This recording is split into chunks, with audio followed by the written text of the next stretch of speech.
Well, thank you. And it is a pleasure to be here with you all. It's lovely to see so many of the good mornings coming in the chat. Looks like folks are already have some coffee and hopefully have gotten in some self-care, but we will talk about that here in a moment. So in addition to everything Robert shared about kind of me, let me share a little bit more and kind of our topic today. So over the years, I've done a lot of work in high levels of care, of inpatient, of residential care with our youth and young adults who've experienced not only a lot of trauma, many of whom have engaged in lots of other risky behaviors, from substance use to self-injury, to being in abusive relationships, to suicidal ideation, to homicidal ideation, and the list can probably go on and on and on. And so, today kind of really comes from looking at so many different crises. I've encountered clinicians I've supervised have encountered in doing, in consulting with organizations about really enhancing that trauma-informed care at their locations, of how can we really understand and help navigate those crises through a trauma-informed lens. So as we talk today, if there are questions or whatnot, please feel free to ask. Definitely want today to be as helpful for you all as possible. And with that, we are going to dive on in here. So let me read this slide to y'all. This presentation is intended solely for educational purposes. The views, opinions, information, and content expressed in the presentation are those of me and do not necessarily reflect the views, opinions, or policies of the state of Florida, the Florida Department of Children and Families, the Florida Alcohol and Drug Abuse Association, or the Florida Behavioral Health Association. Attendees should note that sessions are recorded and published in various media. All righty. Also just want to touch here on some of what, our objectives are as we go. As we talk, one of the things we're going to start off here in a little bit with is really trying to clarify what a crisis is. And two of those big things that we'll be looking at to really try to understand what's going on so we can make sure we are effectively intervening with our client is really trying to discern, is this client suicidal? We could throw in homicidal for that matter. Or do they have poor emotional regulation? And we'll kind of talk more about that here in a second. Also wanting to identify at least one strategy, one thing we could do to support our clients, our individuals who are in crisis. And lastly, to identify at least one strategy to communicate with individuals during crisis. What might be, one of those things I might need to do in terms of how I'm speaking, how I'm approaching them. Also keeping in mind, and we'll get into this later on as well, that communication isn't just verbal. It's not just the words coming out of my mouth, but my nonverbals, how I'm approaching the individual, what my body posture is, what my facial gestures are, all of that also is a form of communication. I love to start off my trainings and end trainings on this note. So we are going to do that today. Even though we are here for a short time frame, I want us to anchor ourselves in taking care of us. Particularly, as we're going to spend our time today talking about crises. And for folks who have already tried to navigate, or I shouldn't say try, have navigated crises, you know how stressful they could be. Sometimes that stress doesn't hit us till after the crisis has subsided and we realize everything that just happened, and then we can get that flash flood of emotions and thoughts kind of going through us and whatnot. But it becomes so crucial, especially as we think about sometimes folks we're working with, they recognize our push buttons. They know that name to call us. They know that action to do that would get under our skin. And in those moments, it becomes really hard sometimes for us to keep our cool and to stay collected. And one of those things that helps us do that is us intentionally taking care of ourselves. So I recognize we are a large group, so I'm not going to read all the responses out loud because that would probably take us a whole time. But I do want to invite folks to go into the chat box and share, what have you done this morning? Not yesterday or over the weekend or last week. What have you done this morning to take care of you? And this is kind of our opportunity here to share / brag about how we are taking care of us. And as you see some of the thoughts coming in the chat, hopefully it is just an encouragement of seeing how many of us, as we start off our day, are starting off on a good note. And I'm just going to kind of do a little summary here of seeing a little exercise, some prayer, lots of coffee I'm seeing, and whatnot. And these, again, it just becomes our anchor.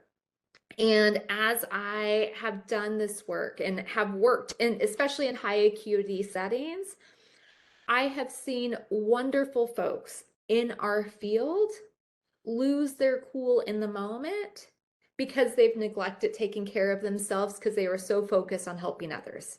And sometimes that ended up in them in some not wonderful situations. There'd be times some wonderful folks got written up, and on some extreme cases, lost their jobs because they weren't able to keep their cool in the moment. And that's just, a reminder for us to make sure we take care of us. All right, so with that, I want us, to start off here and think about, a crisis and how we would define it. So feel free, to go into the chat. I'll read off a few responses that come in. What are some thoughts here as you think about how you would define a crisis? And as we get a couple folks, chiming in here, we're starting off here on this note, and this might kind of sound like a silly note for us to start off on because it should seem apparent, that we understand what a crisis is. But what we recognize is how, say, for example, how I view a crisis might be different than what you do. That might be different than how our organization does. And so it's important that we're clear on what is a crisis, and we're clear on, what are the policies at our organization for how we're navigating crises. So just to share a couple things that are coming in the chat, we got everything from kind of high stress, client or individual not acting like themselves, loss of control, some high anxiety, an urgent problem or situation, even like trauma. It could be unpredictable, overwhelming, client being homeless or living in the car. And even as I'm sharing some of these examples that are coming in, even just pay attention to how broad, and how different some of the responses are. And this again is where it's so important that we're anchoring ourselves in what is a crisis. Somebody having delusions, not eating or sleeping, an escalated situation, somebody struggling with anxiety or depression, someone who's requiring immediate attention, someone potentially facing eviction, who's dysregulated, a medical condition, family matters, low frustration tolerance, not taking meds, all of these become such crucial aspects. And so one of those things, for us and our teams is to make sure we're clear on how are we defining what a crisis is. And that again becomes crucial, because what happens when I start to respond as if it's a crisis situation, but no one else at my organization is, no one else is kind of interacting with this client or even rushing to this client like I am. And that's where it becomes really confusing when we, as kind of the team, when we aren't on the same page. And so also, as we think here about the goal of crisis management, and this again is where it's important that we are on the same page and that we're also clear on, kind of what this looks like. So I'll open this up in the chat here. Thank you for everyone kind of chiming in here for some thoughts as to what a crisis is. What are some thoughts here as to what is the goal of crisis management? When we're in the midst of a crisis, we're trying to help the individual, What are some of those goals?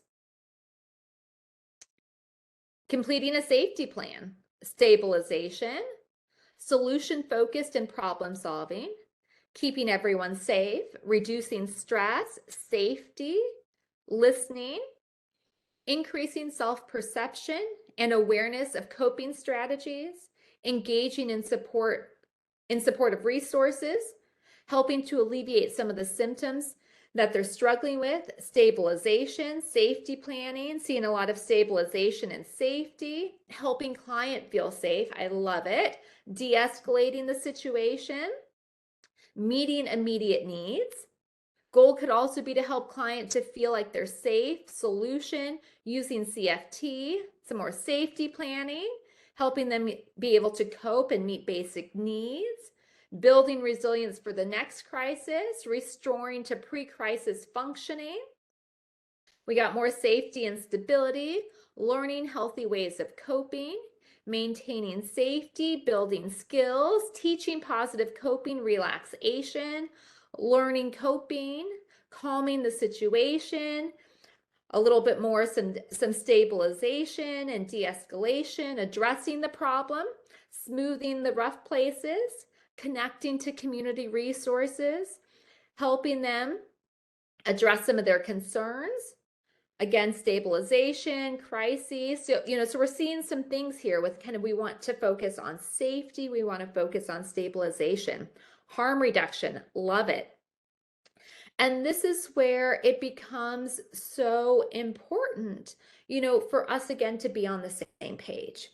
Because one of the things I've seen is when our focus, when our goal, our ultimate goal, I would say, for crisis management is some of what is coming in the chat right now, is really looking at safety and stabilization. Depending on what the crisis is, if they're engaging in some high risk behavior, my goal is to ensure safety for them and everyone involved and help them to stabilize. Now, we had some great thoughts, kind of coming in the chat. We have a few more coming in, mindfulness, empathy, linkage to services, minimizing damage. Again, we got some great thoughts coming in. And one of those things that can be confusing sometimes for us is thinking about and discerning crisis management versus their treatment or wellness goals. And, this is where we want to kind of separate them a little bit, because everything that came in the chat are things that we want to help our individuals with. We want to help folks be able to increase their safety. We want to help them be able to increase their coping. We want to help them link, to resources. We want to be able to listen and have empathy and all of those things.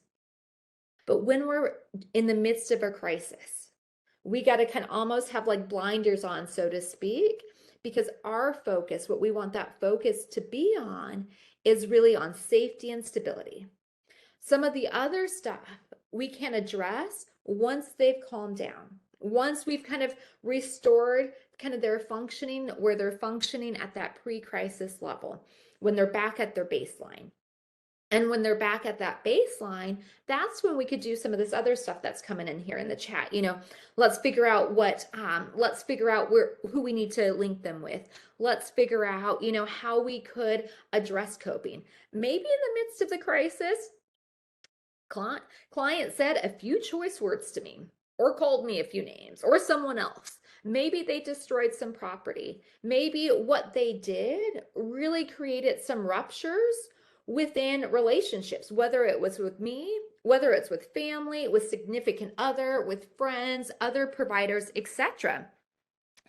And, so once we kind of get them back down to their baseline, then we could address those other issues. But right now, we want to stay focused on safety and stability. And that's so important. I've seen this, especially in higher levels of care, and I'm sure some of you have seen this over the time you've been in the field, when somebody's in the midst of crisis. And then you have kind of the adult saying, "Oh, you can't talk to me like that. You need to stop We talk like that in here, or kind of statements such as those. And what does that do to the individual? It only escalates the situation further. That's not to say what the client is calling me, how the client is expressing themselves. I'm not to say I'm on board with that. There will be a time and place for us to address those issues. But in the midst of a crisis, we want to focus again with kind of blinders on safety and stability. We also want to clarify, what is the goal? And part of that also helps us figure out what is the crisis, because this is where it makes a world of difference if this client is in kind of an immediate life-threatening situation versus a personal crisis. And for those of us, and we're human too, so we have personal crises. And sometimes, even for us, if we're honest, sometimes in the moment, they can feel like the end of the world. But as we think about it, is it really the end of the world? So I've worked a lot with, a lot of my work has been with our teens and young adults. And whether it be, the outfit I want it to wear to school or to work tomorrow isn't clean. Is that horrible? That could feel like the end of the world for some. Is that a reason for the client, to be calling, freaking out as if their life were in danger? And that's where we want to be able to discern what is going on. And also, eventually, part of kind of that wellness plan too is helping grow that support. So if they were having more personal crises, they had more folks to reach out to besides just us. Whereas if there was more of those immediate crises where life was on the line, they're engaging in stuff that's really hurtful and harmful to them, that those are the situations they reach out to us. Because what I've seen with providers is when clients are calling them over kind of from our perspective can be kind of smaller issues, kind of more of the personal crises, that can really exhaust providers. Because here they are thinking, oh my goodness, clients in this immediate danger, and then they find out they broke a nail. But for them it feels like the end of the world. And so teaching our clients, to even be able to discern and look at who to reach out to is huge. We have in the chat, we use the wraparound process. So we always try to assist them to utilize their natural supports. Absolutely. And even along those lines, one of the things I've seen with folks, and I think if we're honest, this applies to us too. Some folks, some of our individuals we work with, we know they don't have a support system and we got to build it. Others of them do have some supports, in place. But the challenge becomes, do we tap into those supports when we need them? And how many folks in the midst of really needing support, they don't pick up the phone and make that call? And so, one of those things we want to make sure our folks have is having that support system. And then the other thing we want to make sure we're doing is we're addressing whatever problems kind of can come up that play into them tapping into that support system. Because, one of the things I've seen, we'll use substance use, for example. If somebody has been making some strides on their recovery journey, and maybe they have a few missteps along the way, but the feedback they're getting from everyone is, I am so proud of you. You're doing such a great job. Keep up the amazing work, etc. One of those things that can be really hard is to be like, hi, I'm actually struggling over here. And, I might not want to disappoint you. And if you are the only person or people validating me, I might also start to wonder, what are you going to think of me if you knew life wasn't going smooth, straight uphill?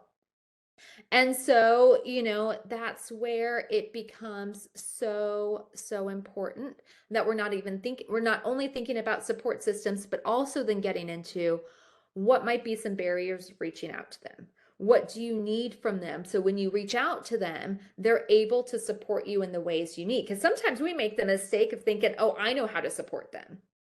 And we try to be supportive in the ways we know how, but client doesn't experience us as supportive in those moments.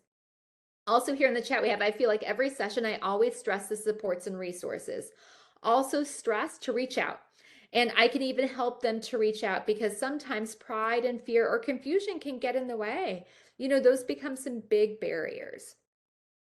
So another thing we want to think about in the midst of a crisis is we want to think about, is this client, do they have poor emotional regulation? Or are they suicidal or homicidal? So when we're working with, a high acuity population, we might have somebody who in the midst of the crisis says, I want to die, or says, I hate you, I'm going to kill you. And when we take some of those statements simply at face value, they're alarming because they're telling us they're going to kill themselves. They're telling us they're going to kill whether it's us or so and so they're going after. Like those are really alarming statements. But this is where we have the job to really discern, is this client an imminent risk to themselves and others? Or is this client having poor emotional regulation? And there is no cut and dry, it's when they do this, it's this, and when they do this, it's over here. This is where, we have to have a lot of discernment, and we also have to give ourselves permission to get support from our colleagues and supervisors, because sometimes it's hard to make sense of what's going on. So, one of those things we want to think about, and let me talk about poor emotional regulation in case folks aren't familiar with that term.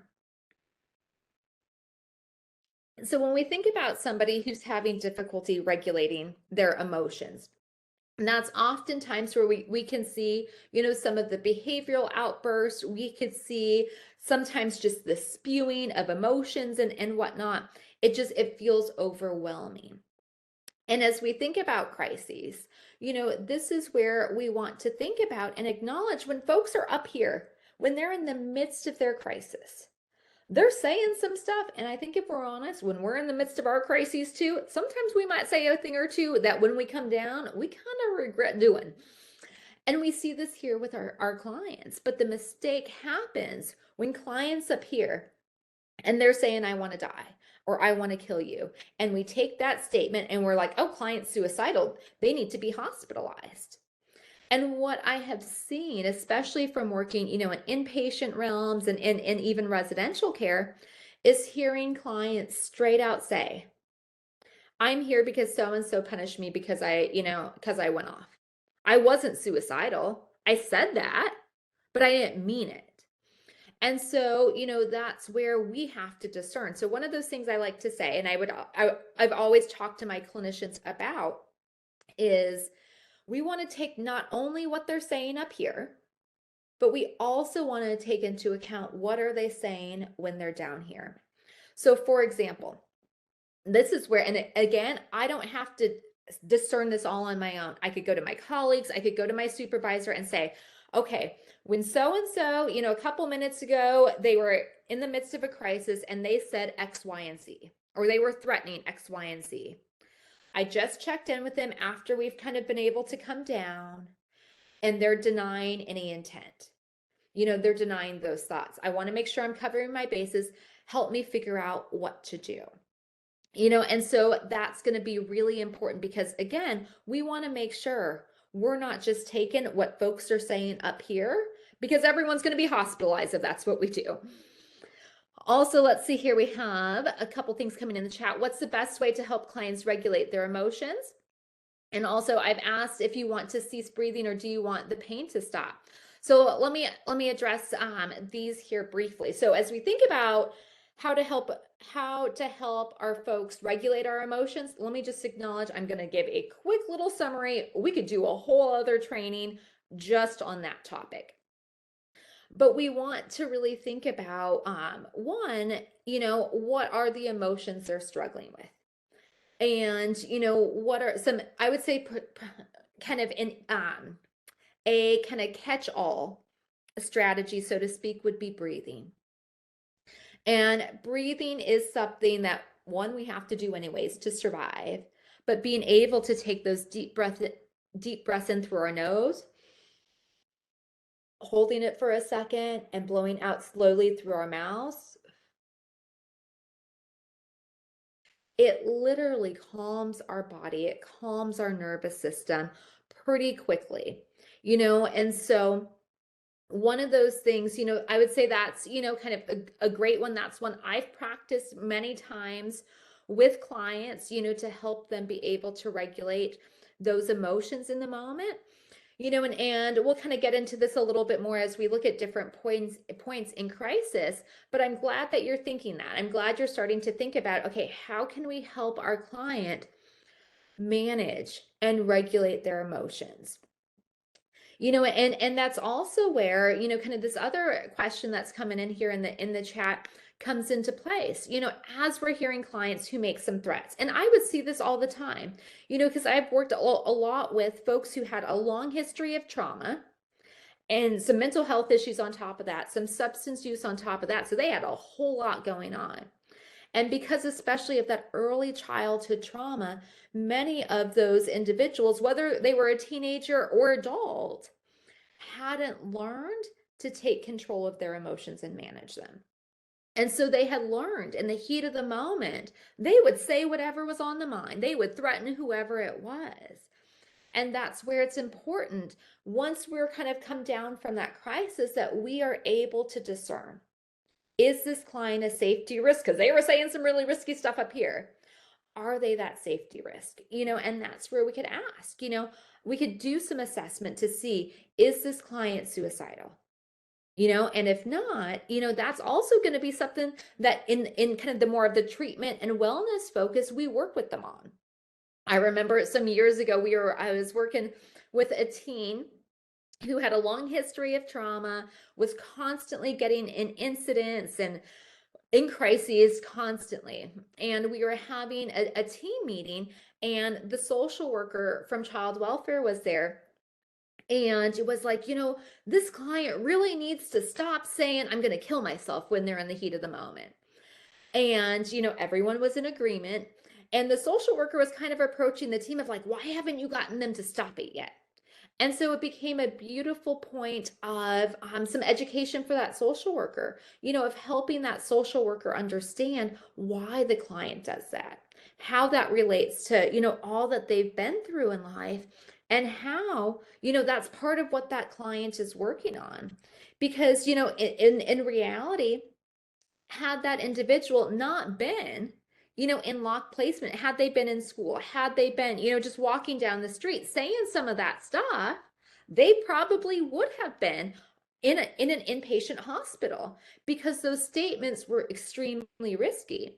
And that also becomes, part of what individuals need to work on. Another thing for us is not only, for us to discern, is this client having poor emotional regulation, or are there some immediate safety risk? We also want to think here about, we have to practice our own regulation skills, because that is going to help us stay calm. And so that's also where it's important for us to think about, what do I do? What helps me regulate my emotions in general, but also what helps me regulate my emotions in the midst of crises. And that again becomes so, so crucial, because if I'm not calm, I'm not going to be able to best serve my client. And one of those big reasons for it, as we are kind of growing in our understanding specifically of trauma, we are seeing that we don't just hold trauma and stress and adversity up here in our minds. We store it in our bodies. And as we're kind of starting to learn more and more about somatic interventions and this mind-body connection, we're really seeing our work as kind of co-regulation. And as some folks within kind of the somatic field talk about, is they talk about my work with the client as it's like my nervous system speaking to theirs. So if I'm not calm, I can't expect them to be calm. And so, I have to regulate myself if I'm helping them, if I'm wanting to help my client regulate. And this is also where, we have to acknowledge we're human. And sometimes we might get lost in the moment, especially if that individual is saying some of those push buttons for me. And this is also where it's crucial we have each other's back. So if I walk down the hall, or if I walk on the unit, whatever setting I'm in, and I see my colleague, I see the clients in crisis, and I could see that my colleague is starting to get wrapped up in it. I could see that they aren't nice and calm and cool and collected. That is a wonderful opportunity for me to kind of tap myself in and tap them out. And I don't have to go over there being like, you look like you're losing your cool. Why don't you let me help? Because that's not professional. And that's not going to be helpful for our relationship. I could go over there and say, hey, you have a phone call in the office. Why don't you let me take over? And I'm able to kind of excuse my colleague. I'm able to step in. So, I'm able, because I'm calm, to help them. We got a question coming in. What are the specific challenges other than the obvious developmental differences in discerning this with children and adolescents? I would say that's a tough one because, and not just thinking age-wise, but as we think about kind of developmentally, depending on, the circumstances of that kid, I've worked with teenagers, sometimes even young adults who've had quite a history. And sometimes in the midst of those crises, they regress. And that 17-year-old is not acting like a 17-year-old in the midst of that crisis. They might be acting, like a 7-year-old. And so, I think that becomes an important piece too for us to consider as we're thinking about crises is how does what they've gone through, how does that also show up? Because if I'm only seeing their chronological age, and I'm not seeing their developmental age, and again, keeping in mind, when in the midst of that crisis, are they regressing? I'm not going to meet them. And we see this in the chat. Crises look different for everyone, which is also where it's really important that we're having some dialogue with the team. So some things we want to think about here is, does the individual recognize that there's a crisis or there's a situation needing immediate attention? And again, this might sound like a silly one, but there's been times, I've been in the midst of all the adults, all of the professionals recognize this as an immediate situation. This is, extremely concerning, but for the individual, it's kind of like, it's life. I remember some years ago, working with a young man, and he had quite a history, of trauma, lots of stuff going on. And he was gang affiliated, lived in a community of high violence, and he was talking about just the number of times he'd been shot at. Just walking down the street or running down the street once, people saw him because he was gang affiliated and whatnot. And in my mind, I'm hearing red flag after red flag after red flag after red flag of safety concerns. But for him, it was any other day because it was so normalized for him because of what he grew up in. And so just because we recognize there's an issue doesn't mean the client does.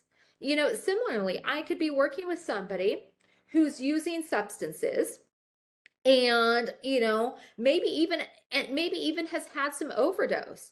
And so in my mind, I'm seeing concern after, oh my goodness, I don't know if you'll be alive next week when I meet you if you continue doing this behavior. But for them, they might not see it. Also, we have here in the chat, I have a client who requested we ask if she had a migraine. And if she says no, that's her way of telling us she's starting to feel a crisis coming on. And that's some great awareness that that client is able to recognize, what are some of my warning signs? And so one of those things too we want to think about here is, where are they at in their crisis cycle? So for example, is this client kind of up here where they're at kind of that climax, so to speak, of their crisis? I'm going to intervene differently if they're up here than if they're just starting to come up from their baseline. And that's going to look different than if my client has we've already kind of gone through the climax of it and we're starting to come down. And so that's also where, as we think not only about how crisis is going to look different for each individual, but even for each individual, how we intervene is going to be different depending where they are in that crisis cycle. And, and this becomes so important because I've seen, and I'll share a story of here in a moment, when we just respond to crisis and it's like across the board, sometimes those are the ways in which we trigger our clients and escalate another crisis. When I worked in residential, towards the end of that time, the organization had put cameras, in the hallways and whatnot. And so anytime there'd be an incident or a client would make an allegation or have a complaint, us as managers, we would review, film to make sure, clients were safe and if we needed to do any follow-up with staff or whatnot. So there was one particular staff, and he was a supervisor, and his name was Mel. He was wonderful.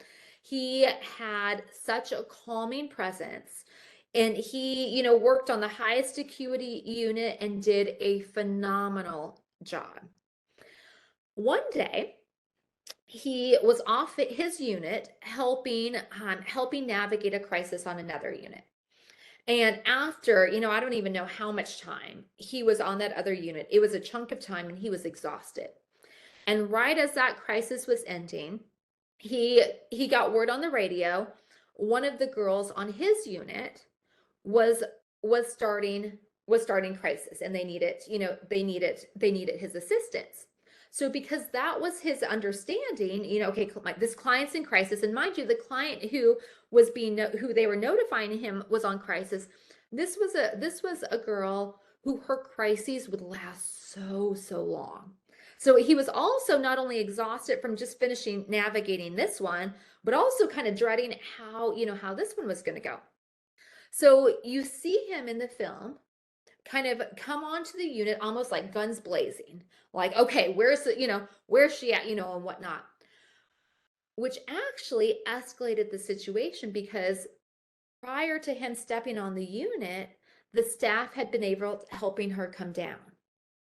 But because he came on the unit acting as if she was still up here, guess what happened? She went from coming down to going right back up.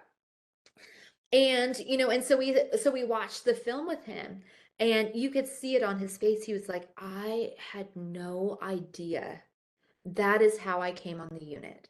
Like, and he said it with such shame. He's like, as I'm watching this, I see that second incident was my fault because I triggered it, and that's just a reminder for us.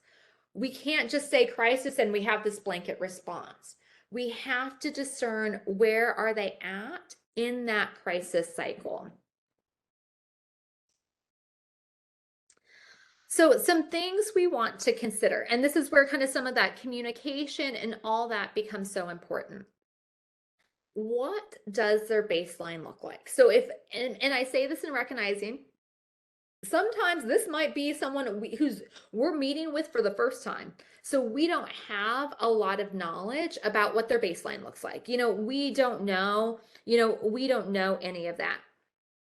And, and with that, this is where it's important that we are communicating. So if we as a team, we know, okay, this is client's baseline. And even, as somebody shared here in the chat a moment ago, this is also where we could eventually start to kind of help client increase their awareness of this even. So ideally, they start to recognize when they're starting to go up. They start to recognize some of those warning signs. But it's important that we do as well.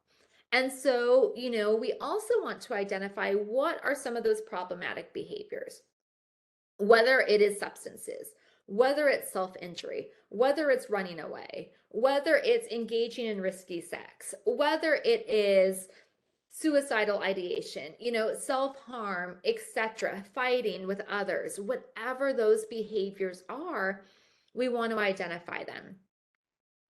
Also, as we think about those triggers, what are some of those triggers? And triggers can be a range of things. Triggers could be internal, so they could be things within me. So, for example, those triggers can be my thoughts, my emotions. So, what happens if maybe when I start to feel angry or I start to feel shame, even though we know for most folks it's hard to even identify shame, that leads to me doing X, Y, and Z. Or maybe it's more cognitive triggers. So when I start to think about X, Y, and Z, maybe if I've had trauma and I start getting flashbacks and I start to think about what's happened to me.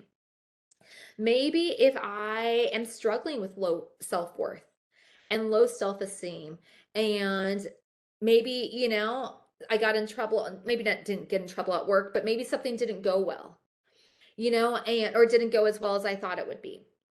And I start kind of in my head, I start telling myself, of course it didn't go well. You don't know what you're talking about. You're an idiot. And I just start saying all these mean and hurtful things to me.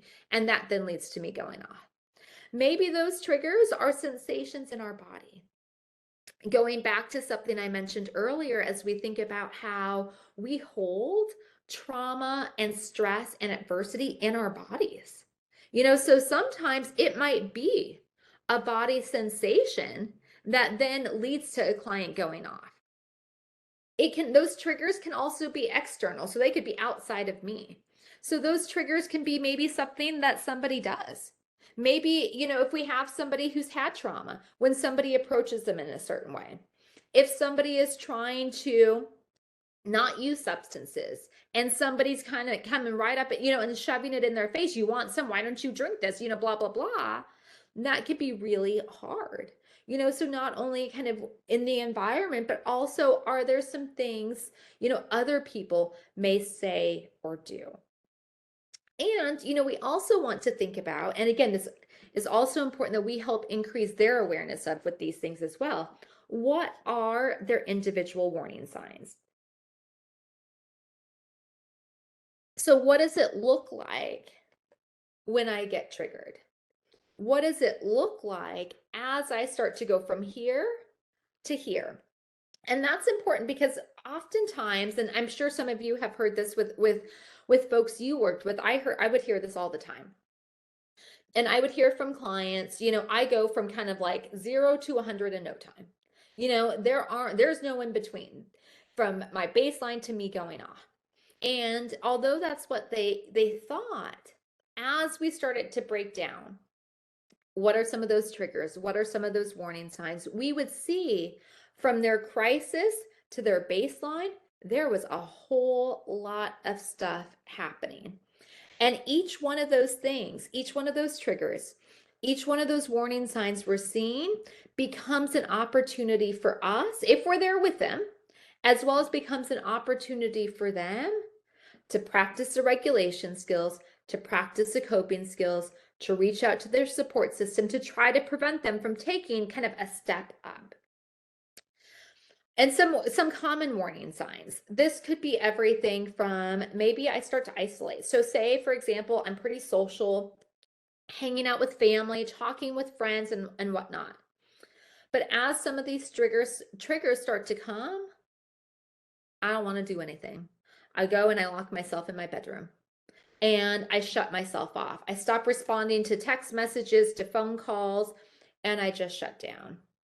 Maybe, and sometimes those warning signs can be more obvious to those around us. So maybe I just start to get really moody. I'm really irritable. The smallest thing, I like bite whoever's head off, who's saying anything to me. Maybe it's somebody who starts to get a little bit more anxious, where, we're seeing them fidget a little bit more. There's more restlessness, whatever it might be. Maybe it's a client who, let's say, for example, has struggled with suicidality. And maybe some of those warning signs might be starting to listen to really sad, more emo music, staying in the bed, not getting, you know, really struggling to get out of bed and get going for the morning. And we also want to think about here, what coping skills does the individual, you know, what coping skills do they use? And so this is also can be a tough one here because sometimes the coping skills our clients use might not be the most adaptive ones. And that's where it could be really hard. You know, what happens if my client's way of coping is substances? I might not agree with that. But if this has been their main way of coping, I have to acknowledge that's their main way of coping. And the reality here when we think about coping, and especially when we think more about not using the most adaptive ways to cope, the reality is I'm going to continue to use these unhealthy coping skills until I've learned healthier ones. And not just I've learned healthier ones, I've seen that they work. And while you're working with me on seeing that these ones work, guess what? I'm still using these.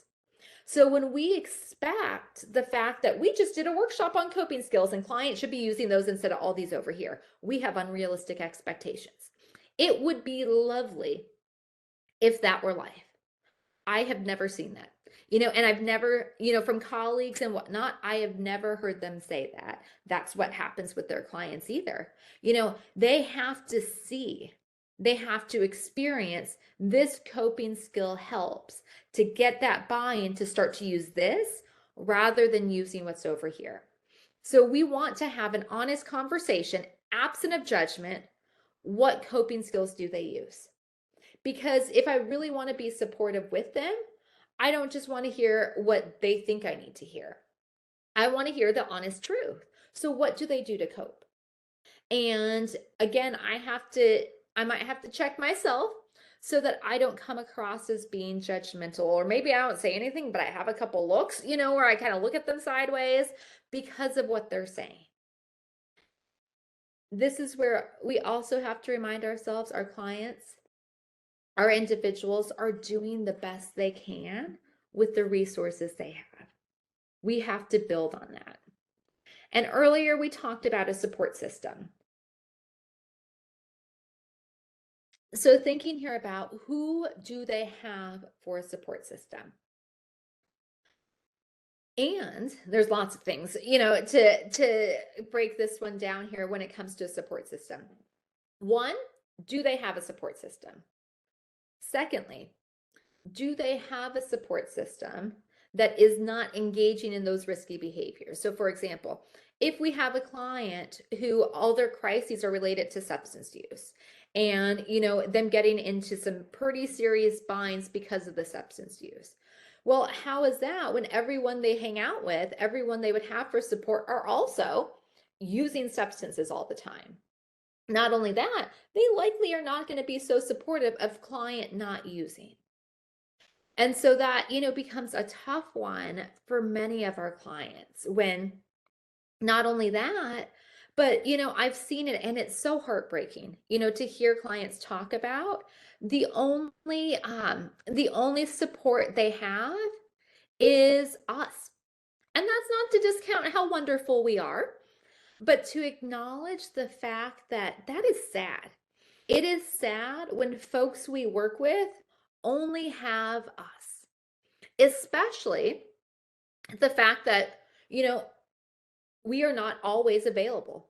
There's going to be times we're meeting with someone else, we're in a meeting, we're on vacation, you know, so we can't be available. I'm not available 24/7, you know, and so, and not only that, I'm not in their life long term. I have a short time period with them. And so, you know, sometimes I think we could forget that, yes, it's wonderful that they have us, but for our clients, it isn't so wonderful because at the end of the day, they realize absent of us, they don't have anyone. So we also have to be thinking more on that treatment wellness side. How can we build that support? You know, and in addition, one more thing I'll say about that is also recognizing we're at a time in kind of the world and right now, where so many of our teens and so many of our young adults report loneliness. We have more individuals today, despite being connected on social media and all that stuff. We have so many more individuals today report being lonely and not having a friend. And so we have to think about, how do we build, kind of on the one side, how do we build that support system so that when they need it over here because there's a crisis, or they're trying to prevent it from becoming a crisis, they have somebody to reach out to. Also, we want to think here about, that focus on safety and stability. And so as we think about that, this again becomes our focus. And again, we got blinders on. So when we're in the midst of crises, our focus is solely on safety and stability. We aren't talking about, oh, do you know the consequences you're going to get for breaking that? Or you are going to be grounded because you just did X, Y, and Z. We are going to save that stuff for later. We're going to save, you can't talk to me like that. We're going to save all of that for later. Because if we're trying to have those discussions now, it only escalates the situation. I have seen this from working in residential and inpatient, that and sometimes, mind you, I don't think sometimes we even realize we're starting to have those conversations, but something gets triggered in us and we just start like, you're not going to call me that word. And when we do that, it only escalates the situation. And, and this is where it becomes so important that, again, we got those blinders on. We also want to think here about, what type of crisis is it? So not only, okay, we're in a crisis, but we as a team want to be clear on what is it we're dealing with. So, is this client suicidal? And again, we are discerning, is this client truly suicidal, or are they having difficulty regulating their emotions and they're making some threats even though they don't want to hurt themselves? Also, as we think about in a similar way, are they homicidal? Is this client having some homicidal ideation where they're saying, I want to kill so and so, or I want to hurt, so and so, whoever it might be. We also want to think about, are we dealing with self-injury or self-harm? This is where we see that phrase of non-suicidal self-injury. And this is where we start to recognize there is a difference between self-harm, and particularly cutting, and suicidal ideation. And mind you, we could spend, some hours just talking about that. So we're just going to kind of summarize it here for a moment. This is where it can be really confusing to discern, and this is where us getting support from our colleagues and supervisors is so crucial, because I could cut myself, and I could cut myself too deeply, and it was not a suicide attempt, but I could still end up in the emergency room. On the flip side, I've worked with folks who, let's say, for example, get a paperclip, superficially cut themselves, don't even break the skin, but they do it and they say that was them trying to kill themselves. Now that's really confusing sometimes to figure out, what's going on, and, how do we support them with this? Because on one hand, we have a kid or an adult who's telling us, I wasn't trying to kill myself, but passed out because they cut too deeply. On the other hand, we have somebody who's superficially cutting themselves and saying they tried to do that to kill themselves. And so that's where, one, we don't want to assume because a client is cutting, they are suicidal. We as a system have made that mistake too many times. And what I hear in the aftermath is clients saying, I wasn't suicidal. I was being honest with so-and-so and letting them know I cut. They freaked out, and now I'm hospitalized. I'm never going to tell anybody I'm struggling again. And you hear that and you can't help but think like, I get it.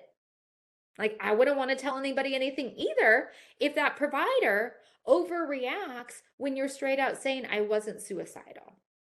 And sometimes when we overreact, that goes back to something we talked about earlier. We aren't regulating ourselves. That's one of the issues. And the second issue is we aren't getting support from others. I feel that pressure on me. I'm making that determination by myself. I'm not consulting with colleagues. I'm not consulting with my supervisor. So again, we don't have to have it all figured out. I've been seeing folks for a number of years. I still consult. One of the things I have drilled into my clinicians that I supervise right now is I would rather you step out of your session if need be to make sure we are covering all our bases and we are able to support the client through this crisis than you feel like you have to do it all by yourself. Finish session, client goes home, and then you come. And now we realize there were all these questions that weren't asked, and now there's questions about, is client safe? It is okay for us to get help. We also want to see, is this substance related? And even if it is substance related, what are they working on here? Is this a client who we're seeing some substances? And those are kind of some of our concerns. And their goal is abstinence. Now, if we're honest, we also have many folks. I've worked with many, and I know you all have as well, who are straight out telling us, I don't want to stop. They see the benefits of using. They're seeing it's helping. It's their way of coping, etc. And they're telling us, I don't want to stop. And that, I think, goes back to something someone said earlier, where we have to think about harm reduction. And I say that in recognizing I know not everyone's on board with it. And it can be controversial, but it's something we need to consider. And that, again, I feel like there's many things that could be a whole other discussion. Is it domestic violence? Is this our concern? And mind you, domestic violence doesn't only happen with adults. We see minors. Unfortunately, teen dating violence is extremely prevalent. I have worked with, especially from doing a lot of work around our minors who have been system involved.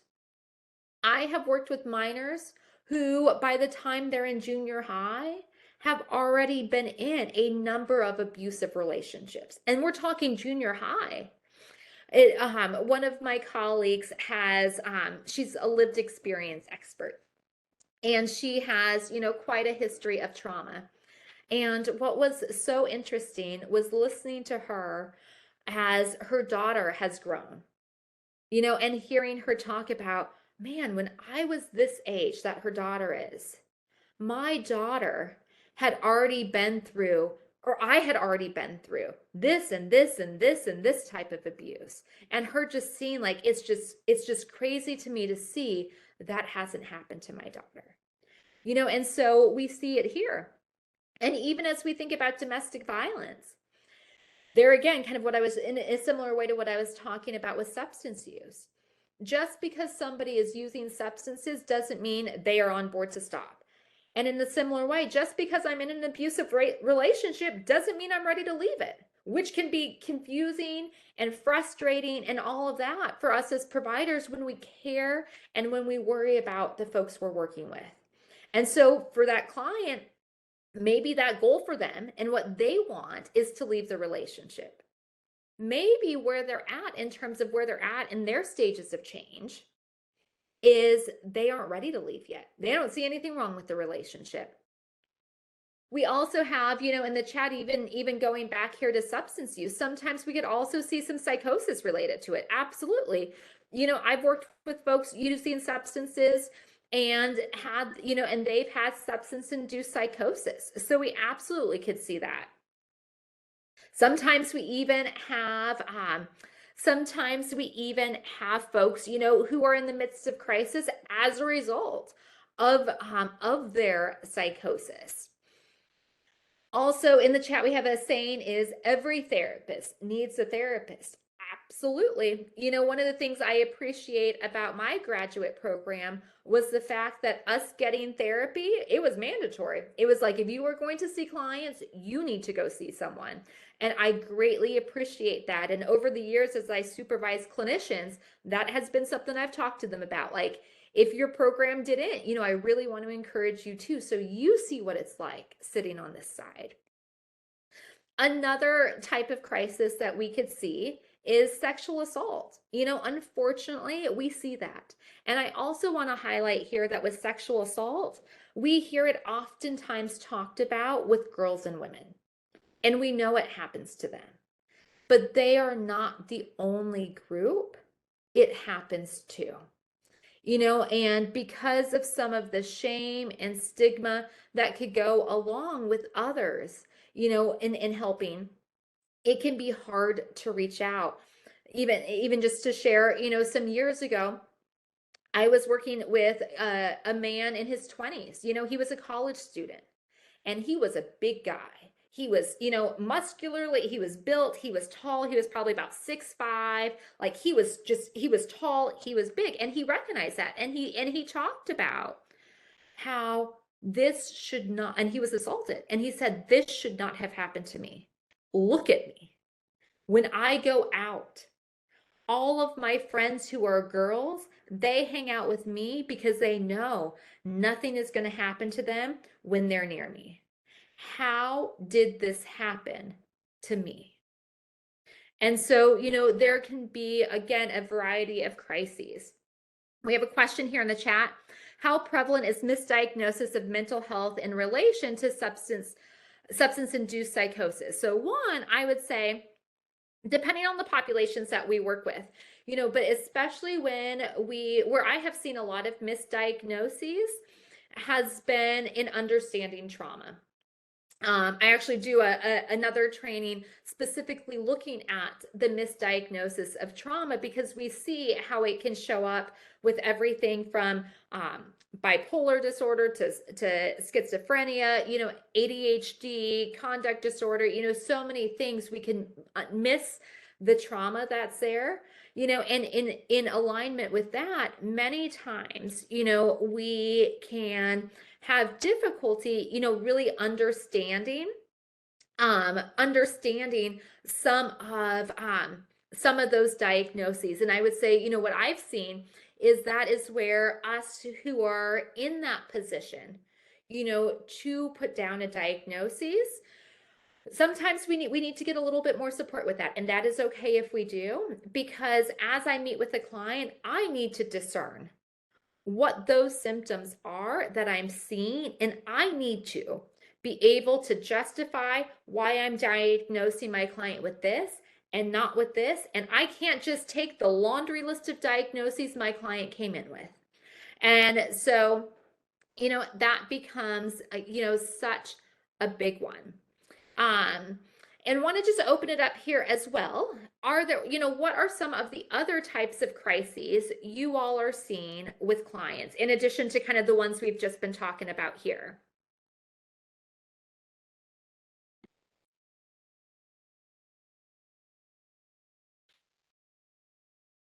Any other types of crises you all are just seeing? Incarceration. Absolutely. Death of a family member. So kind of loss, and that also becomes a big one as we think about, grief and loss.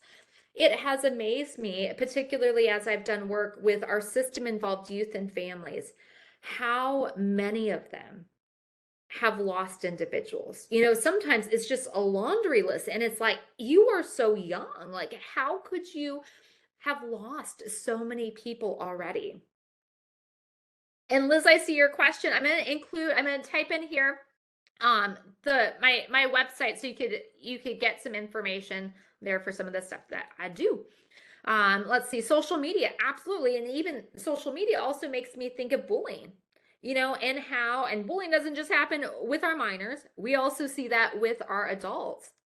Chronic illness, cultural sensitivity when assessing crisis. And I would add on, not only when assessing crisis, when we are doing everything, when I'm understanding, That cultural sensitivity comes in terms of when I'm understanding who my client is, how I'm making sense of what's going on with them, as I'm creating my goals for wellness, as I'm understanding what does wellness mean for them, what does that healing journey look like for them, and I'm making sure I'm not just imposing kind of my ideals or my cultural values onto them. Also, as we have here with our juvenile clients, adverse reactions to parents disciplining them, resulting in assault sometimes. Dependency cases, absolutely. As we think about some of those crises of kid being removed from home and placed into the system, and that, just being an adjustment to say the least. Terminal illness. We also have here too many registered interns and others don't receive proper and legal clinical supervision from true licensed supervisors, especially in many larger agencies. They are put on the conveyor belt of a client after client all day, one after another. It's terrible for them, the clients, and the profession. We also have homelessness. That becomes such a big one. And also as we think about just the growing, homeless crisis, across the US and predominantly in some of our larger cities. We got child removal. Again, natural disasters, yes, because it seems like just turn on the news and you see one natural disaster after the other, basic needs not being met, economic challenges, and I would throw on there as well, poverty. And one of the things I've seen has been, as I've done work with our system involved youth over the years, and over the past couple years have done some training on poverty. It has amazed me how many folks in our field have come from histories of poverty, and hearing them share how traumatic it was, but also seen when we have been fortunate to not grow up in poverty, how sometimes it's hard for us to recognize some of the privileges that we carry with not having those challenges. And what we see from our families who are living in poverty or facing it, it is terrifying. It is traumatic, to say the least. Immigration, PTSD triggers can lead to crisis. Absolutely. And sometimes, that's too where our clients can really struggle, because as we think about triggers too, they're annoying, to say the least. But part of them being annoying is sometimes they occur right after the trauma. Sometimes they wait a chunk of time, so it might be some time after the trauma when they start to show up. Even when we start to see, sometimes where it becomes really confusing is when those triggers show up and I'm in a really healthy relationship. And I would hear this oftentimes, like, I'm in the healthiest relationship of my life, and now this stuff is happening. Like, this doesn't make sense to me. Also, we have here gender identity is huge today. Wanting to use THC without getting the medical card, knowing they'll be tested, the test being positive, loss of work, gender dysphoria confusion. All of these, again, there are many crises our clients are encountering. And this again goes to, it can be overwhelming. And that's where I want to take us back to where we started the day, of us intentionally taking care of us is so crucial, especially as someone highlighted how unfortunate it is, but how true it is. In many organizations, we have high caseloads, and there's lots of paperwork. There's high stress. Sometimes, if we're honest, our colleagues are more stressful than our clients, so there's lots that we're dealing with. There's lots that we're navigating. And that is where it's so important we're intentionally taking care of us. Otherwise, as we're seeing a client who, some of our clients, if we're honest, they're not just experiencing one of these things. They got multiple issues. They got multiple crises going on. It can be overwhelming, especially then. I just kind of, it could feel like I'm just putting out this fire, and in a few minutes, I got to go meet with someone else. We have to take care of ourselves. All right, we are going to look here at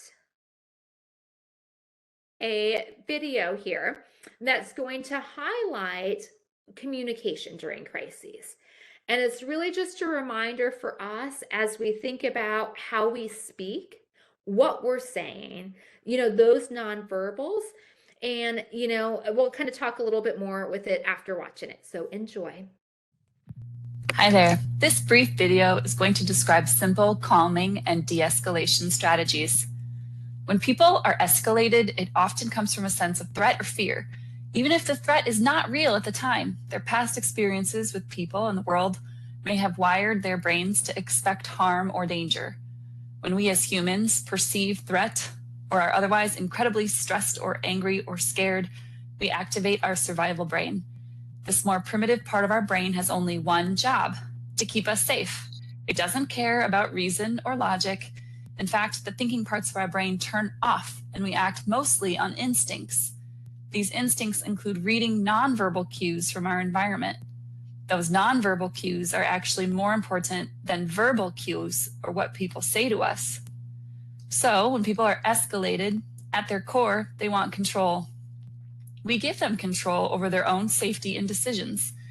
Do not block people, corner them, or block entrances or possible escape routes. As soon as you do, they want to fight or flee even more. Give 2 arms length distance. Keep our body posture open so it does not appear that you are hiding anything. Keep your body posture as relaxed as you can, even if it's hard. A looming, towering figure only sends the message that you want to dominate. So if it feels okay to do so, ask them what would make them feel safe or feel better. Put the control back on their turf. Ask what would help. Ask what could happen next. One of the most famous practices and sayings for de-escalation is low and slow, from Teresa Bolick. Low and slow refers to both your body movements and your voice or speech. Just like it sounds, we want to keep the tone of our voice low and the speed of our voice slow. When you lower your tone and speed, it makes it more possible for the other person to process what you are saying and not feel threatened, as opposed to a higher pitched tone and quick speech, which frankly increases stress. Then we also try to lower and slow down our body movements and posture. So try to sit in a chair or on the floor, especially if you're with children, and especially if the person who's escalated is lower down than you. Maybe they're on the floor or in a chair. If you get on an even playing field, this gives the nonverbal cue that you mean no threat. And try to slow down your body movements so as to not further alarm their cues for danger. Move slowly, walk slowly, keep your hands out and open where they can see them. Next, use the tip, name it to tame it, made popular by Dan Siegel. By naming emotions, we gain control over them. Therapists have known this forever. Acknowledge that they may be feeling anxious, angry, especially if it's a child. Stay with that feeling, validate it. Let them know the feeling is okay as long as they stay safe. We also like to say, regulate over educate. When people are in distress, it's not the time to teach or educate or think back about what they could have done differently. The only goal is to regulate their emotions. Usually this is done by giving space and time, staying calm, and helping provide a calming atmosphere. It takes the body 20 to 30 minutes to come back down to baseline after a perceived or an actual threat. Just think of your own situations when something really scared you or startled you. Even if you look like you're getting back to normal, your body is still pumping all those stress hormones for a while. So wait it out. Just help people regulate. If the person was aggressive or destructive, especially if it's a child, there does, of course, need to be a consequence. But wait on talking about the consequence. Finally, two of the most important things you can do all along the way, and best before people get too distressed, or even while they're distressed, is to validate their feelings and be empathic. I see you are struggling. I see this is hard. If it's okay, I'll stay here with you until you feel better.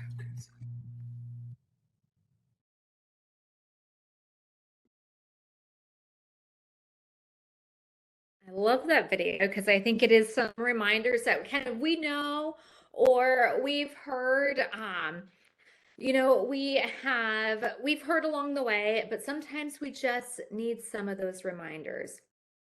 And this again is where we sometimes forget that even when I have the best of intentions, that I can be one who triggers. I see some requests coming in for the video, and yes, I will share the link for that here at some point in time. When I have a second to grab it, I will include that in. Yep, perfect. Thank you. So we will get that in there. It is in the chat, so feel free to grab it if you'd like it. And, again, it's just those reminders of this is where it is so important for us to see how we come into play. And one of those things I want us to think about here too, especially as we think about factors that we play in. And that also is where, it just becomes an important one that we recognize we're human.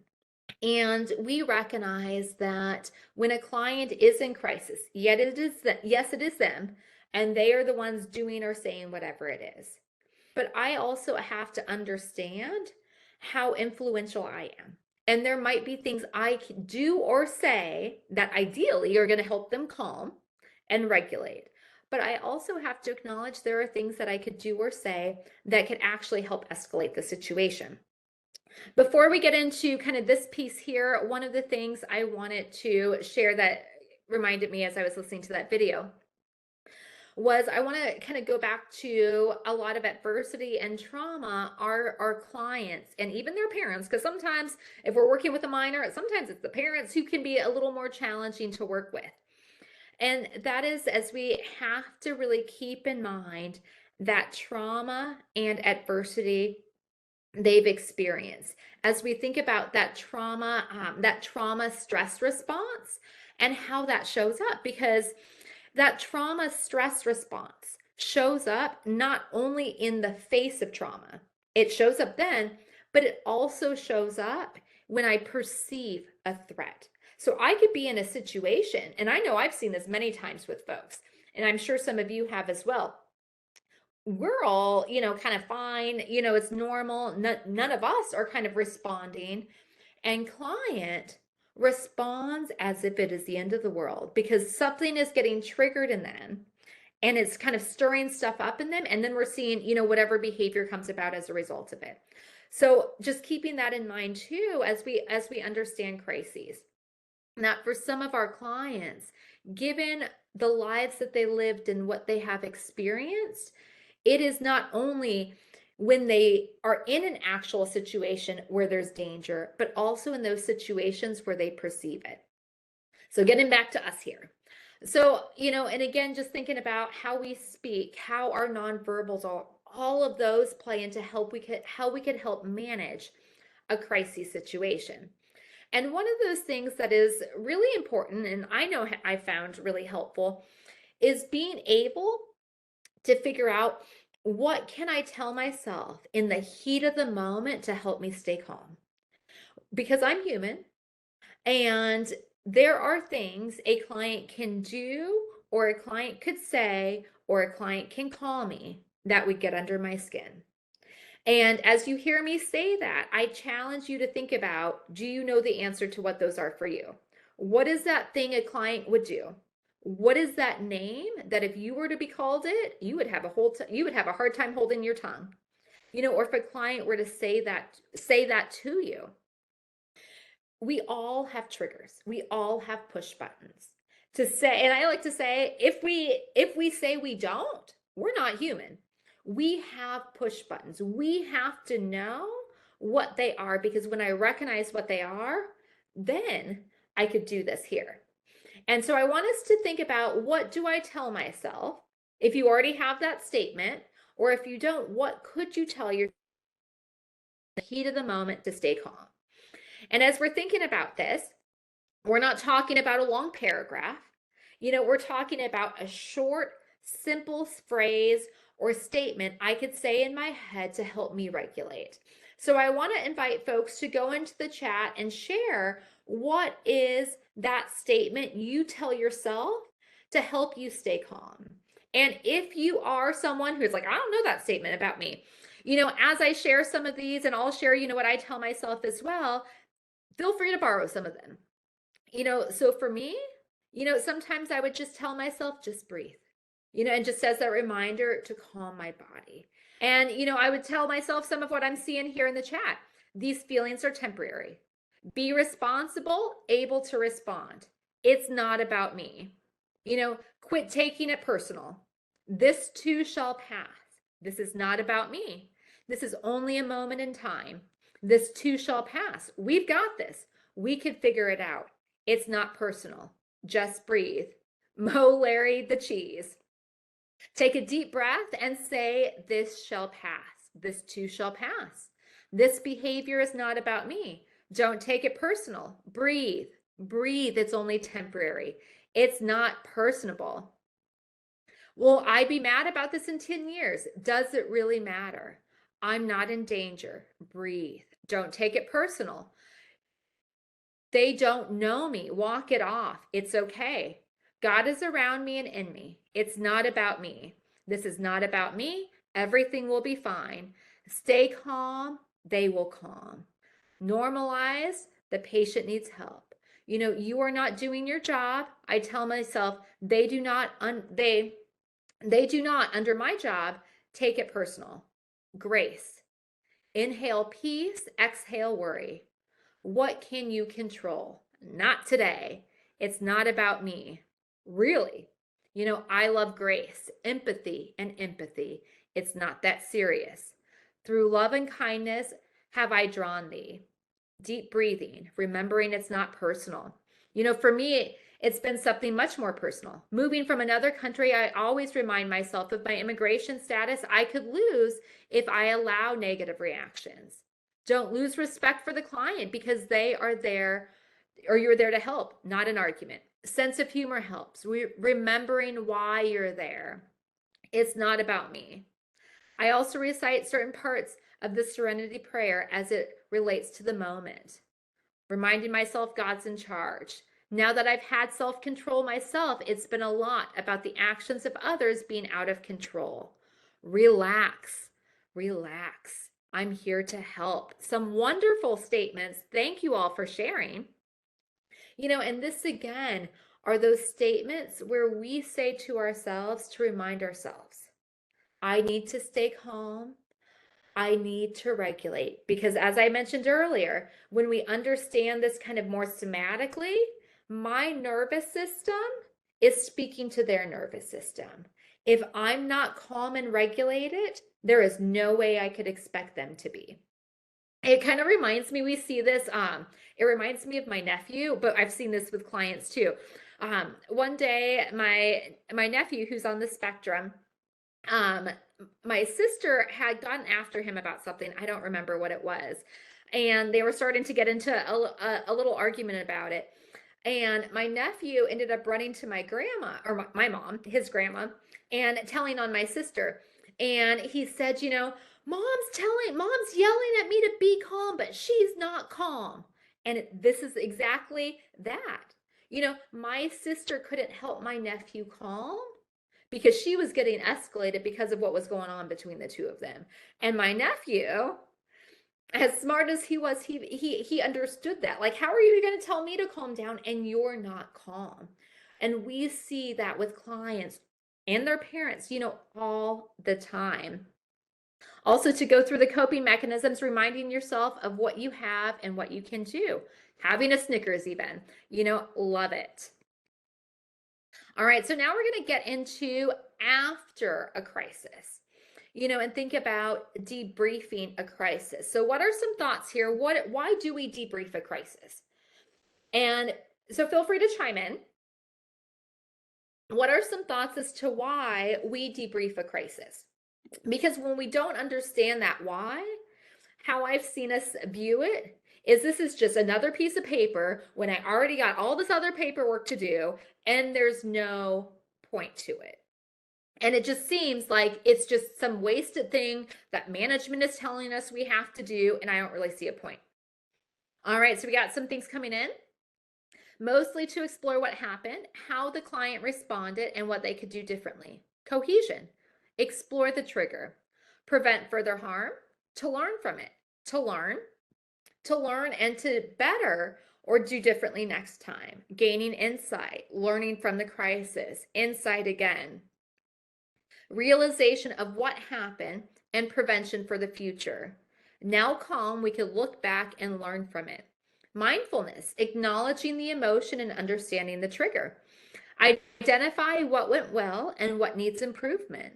We may debrief to understand and break down to have knowledge of when we're calmer and not in the heat, to provide support, to become more self-aware, to maintain safety and security, to show empathy, to learn and grow, unpack the experience and engage in reflection for learning and informing the future, to learn and grow from the experience, to deflect and documentation for funding, to make sure we've handled it to the best of our ability because we experience life afterwards and understand it backwards. Helping the client to learn what triggered them and understand how they can prevent it in the future, learning from it. How myself, the provider, feels about the situation and feel mentally ready to continue working with the client. Lowering the internal temperature, helping deal with similar situations, to guide client during an event and learning from it, being in the moment, learning and exploring, processing our feelings. I love that we're also including us here. If it's not debriefed, there's no resolution. It helps us identify triggers and possible coping. I love what's coming in the chat. And one of the things I appreciate that we're seeing in some of your responses is it's not just about the client. It's not just about the individual. It is also about us too. And that becomes a huge one because if we think about it, if I'm truly there to support the client, and especially if we've already done some planning in terms of crisis management, so I'm part of the plan. I've helped create the plan, etc. There might be things I have done trying to be helpful that the client didn't experience as being supportive. Also, earlier when we were talking about crises, we identified that there might be, needs or resources that the client is in desperate need of. How am I supposed to know a need exists until I know it exists? So maybe there was things I didn't even know client needed access to or resources for until now. So it's not just pointing the finger at the client or each other, because sometimes I've seen us do that too. But I want us to think about it a little bit more kind of detached and think about it more. So how can we look at the plan, especially if we have a plan? How can we look at the plan and look at what went well, what didn't go well? And it's important that we also identify what went well. Maybe clients still escalated and we have whatever behavior, it might be. But maybe before the crisis kind of got up here, client did practice some of those regulation skills we've been working on. And that's a huge win because the goal for next time is they practice them a little bit longer. And next time, a little bit longer. So those are baby steps along the way. We also want to make sure we're debriefing the crisis when all parties are calm. And this is easier said than done. Some years ago, when I was working in residential care, there was an incident going on one of the units. And one of the women who was a staff member, she was wearing leggings. And the client, I don't believe it was intentional, but as she was just kind of grabbing and whatnot in the midst of her crisis, she ended up pulling down the staff member's leggings and underwear. So her, from waist down was completely naked. And here she is on a unit with kids, with other staff members, and she was mortified to say the least. And, it was a lot of work for her supervisors, of being able to work with her to be able to sit down with the client and debrief what happened. And this is where we have to recognize that there are going to be times where I need a moment. Maybe a client hit something in me that really, really stung. That client probably didn't know how hurtful that statement was, but it stung deeply. In those moments, I'm going to need an extra second. But the challenge becomes I can't let that turn into avoidance. I'm going to have to sit back down and meet with the client. And I need to do it not only when I'm calm, but also when the client is calm. Because if one of us is escalated, we're not going to have, there's not going to be any point. And so we want to be able to sit down and talk about what happened. So we could address what happened. We could talk about, kind of what happened, what led to it. We could identify the triggers and warning signs. Whether we've had these discussions before and we're seeing similar things, whether this is the first time clients in crisis and we're identifying these, we might be providing some psychoeducation about why this is important, because every time we identify a trigger or a warning sign, there are opportunities to talk about coping and regulation. And that becomes huge. So as we're helping them kind of, see what happened from here to here, each time we could talk about it. And if it's a client we've worked with already, we could also talk about, okay, when we got here, what was going on with you? Were there any coping skills you tried? And we also want to ask that question absent of judgment, because if they didn't try anything, we want to help understand why. And if they start to get the sense from us that I'm judging them for not practicing any, we're probably not having that conversation very long. And then we want to kind of update the plan. What is the game plan going forward? And thinking about that plan twofold. What is client going to do?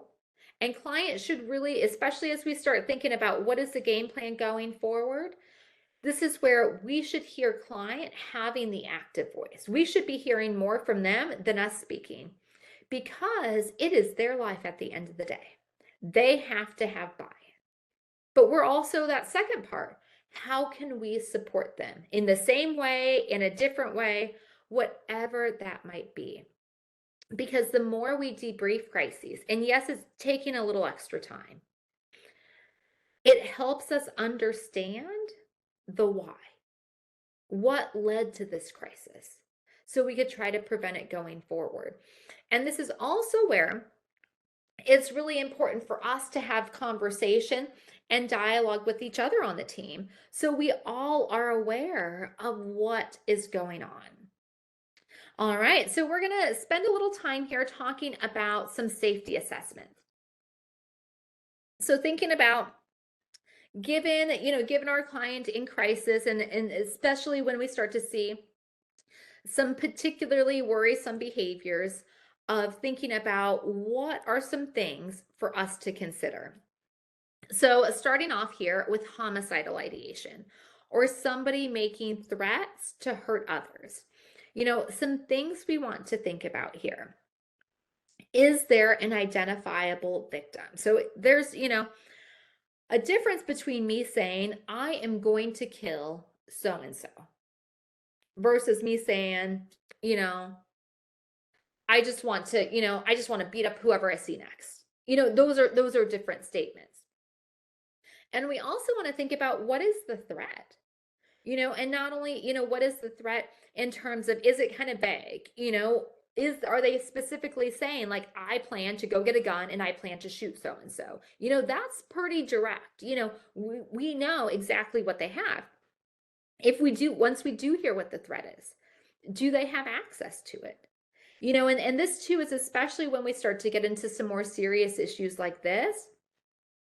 This is where it's important that we get our supervisors, we get that support. I'll say, for myself, and especially in working in with high acuity populations for a number of years, there have only been, 2 occasions with all the clients I've seen, over years and years, where there was actually some homicidal ideation, which, we had to do some duty to warn, which I'll talk about here in a second. And many times what would happen is we would see that poor emotional regulation. Where client, because of, where they were in terms of their emotional development, struggled to articulate, I'm really upset with you, or I felt really disrespected when you did X, Y, and Z. So instead of them being able to articulate that, we might hear, I'm going to kill you. You better stay away from me. I'm going to get you next time you come near me. And we would hear those threats, but in reality, it was them having difficulty managing their emotions and really saying what was going on. And so that's some of that discernment and that, kind of clinical judgment that's important for us to have. And again, if I need help, that is okay. Let me check in with a supervisor. Let me check in with my colleague or a colleague. And the other piece that we have here is if a client truly is homicidal, this is where we have kind of our duty to warn. Oftentimes we hear it being just referred to as our Tarasoff duty. And that really comes from a place, especially if, we might be a clinician. And as we think about confidentiality and, when folks come to see us, all, what they're sharing and whatnot is confidential. But as we think about one of those moments, one of those exceptions to confidentiality is this here. If a client is homicidal, we need to break that confidentiality to ensure safety. And so part of that duty to warn is notifying law enforcement, as well as doing our best to notify the identifiable victim. And this again is where I would say for the most part, we don't see this very often, which is where when it happens, sometimes the anxiety and like, oh my goodness, I don't know, and whatnot can all start to rise within us. And so that's where it's really important for us to get that help and support from our client, or not our clients, from our supervisors and colleagues. Another thing for us to think about if we're looking at that kind of imminent danger is suicidal ideation. And one of the things I've seen from us is, us as providers, is I don't think anyone wants to assess suicide. It's heartbreaking to think of how many folks take their lives, how many folks contemplate suicide, but we have to. And for folks who are working with minors on, this applies to you. One of my, when I was doing my pre-doctoral internship, I was at a residential and inpatient unit in Indiana. And one of my first clients there was, I forget if he was 9 or 10 years old. He was a young one. And he was there because he attempted suicide 3 times within 48 hours. And just seeing him, and I could still picture him in my mind. He was so young.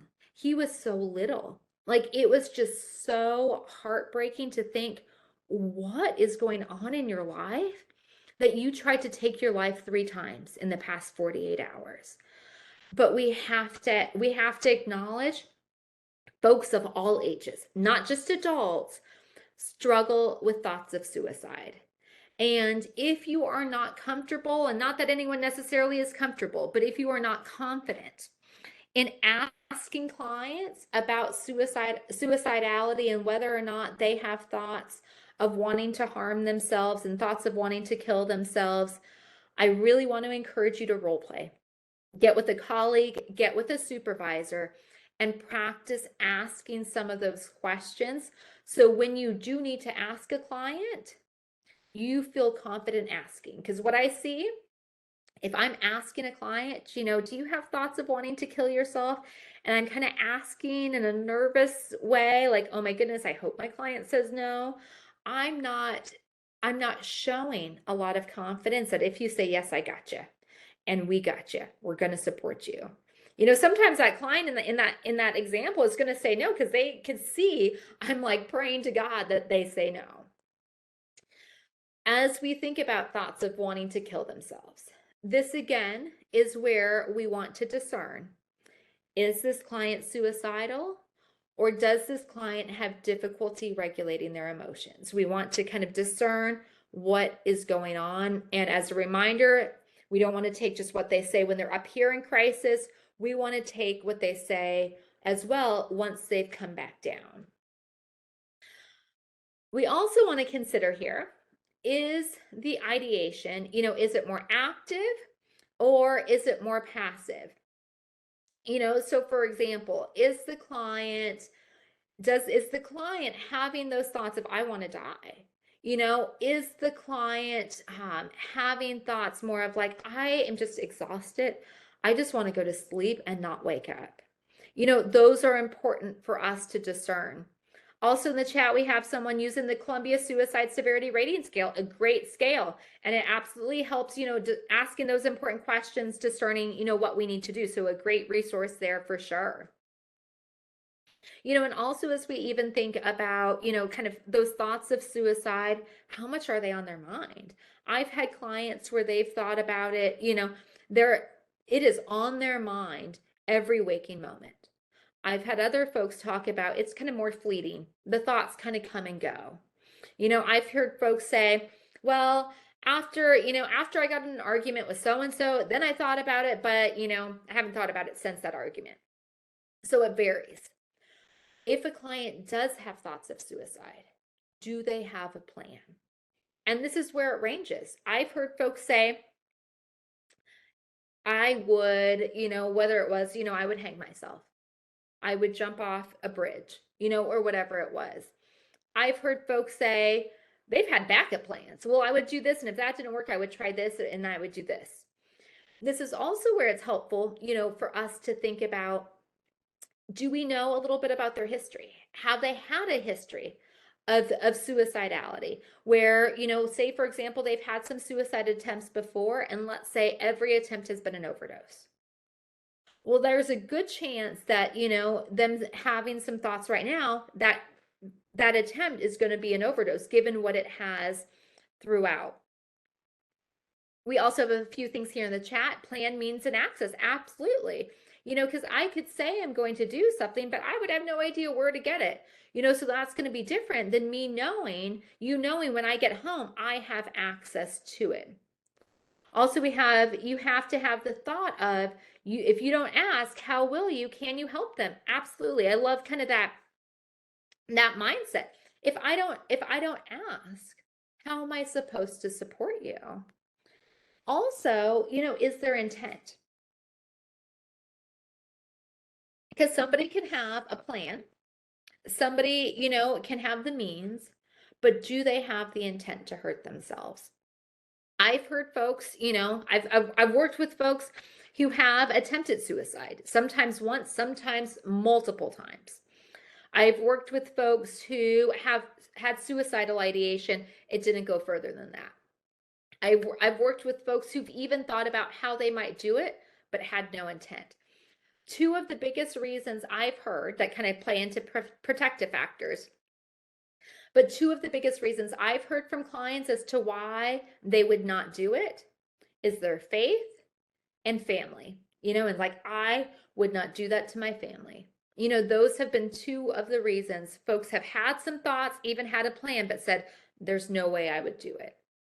And then thinking here about, are there any protective factors? Because we also want to consider that.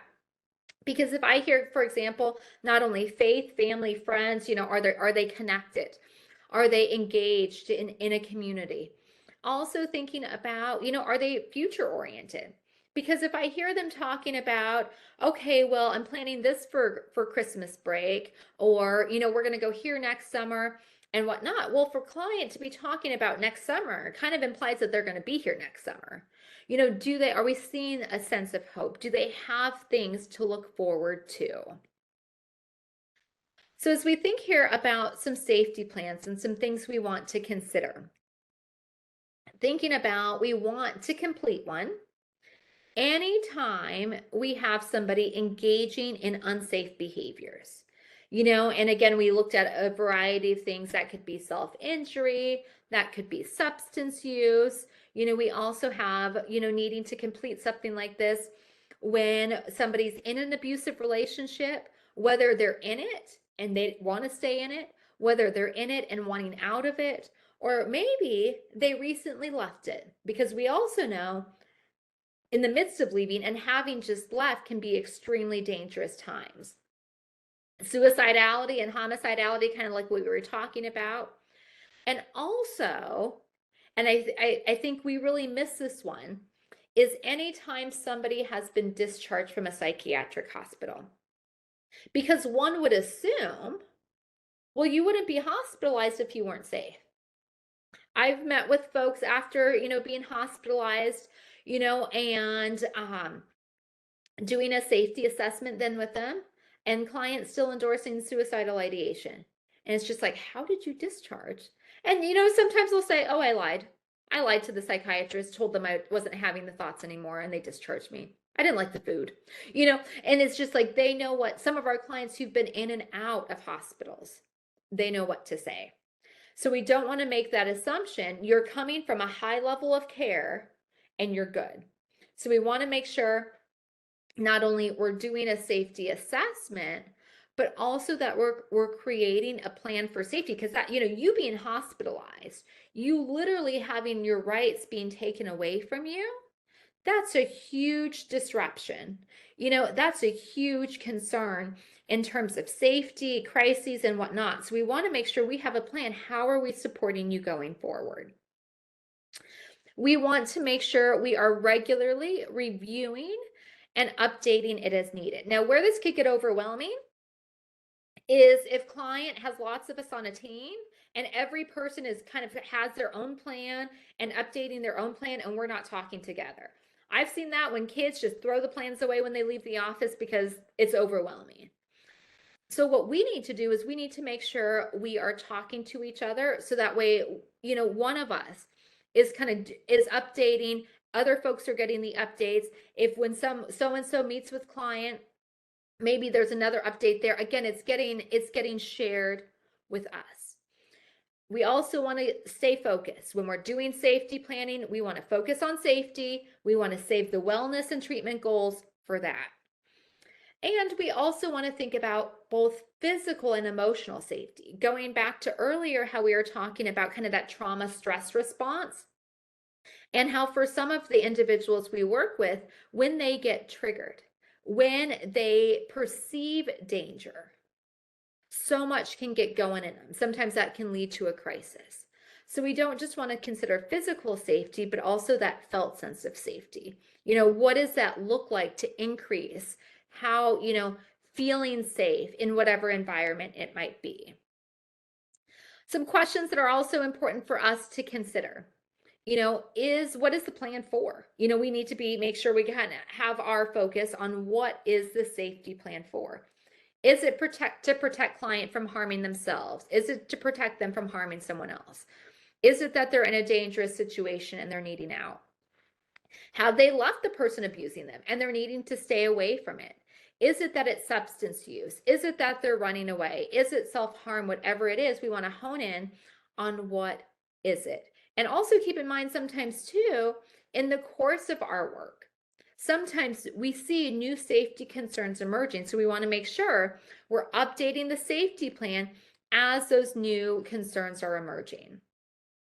Some questions that can be helpful here to look at is, thinking about what are some situations where you feel unsafe. Also, sometimes it could be hard. The client might not have a good gauge for this. So that's where it can be helpful, even looking at, are there situations in which others fear for your safety?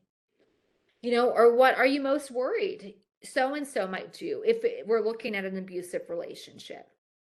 And I love this next question because it really puts some onus on the client. What are ways you can increase your safety? Because I want to make sure I'm not doing all the work here. Because if I'm doing all the work, there is a good chance my client is not going to put into play this plan. The more they are involved, the more input they have in it, the more likely they're going to implement the plan. So we want to hear from their perspective. How can they increase their safety? And this last question is crucial. Why is your safety important? Because when we think about it, and this is where, going back, we talked about self-care earlier and how that is so intentional. Safety planning is intentional. And safety planning is an intentional engagement opportunity.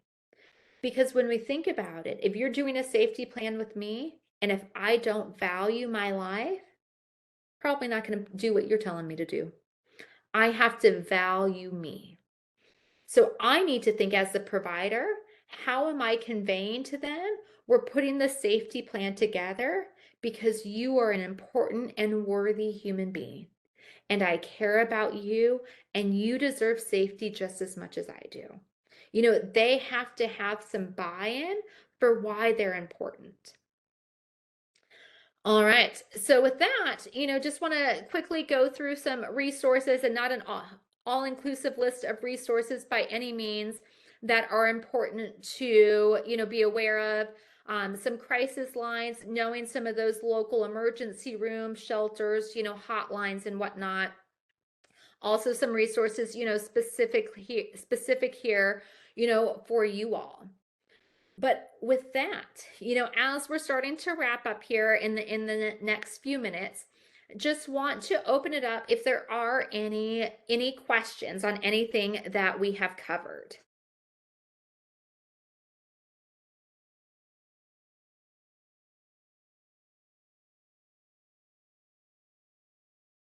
All right, I don't see any questions coming in, which means we're going to talk about self-care here for a moment before I hand it over to Robert.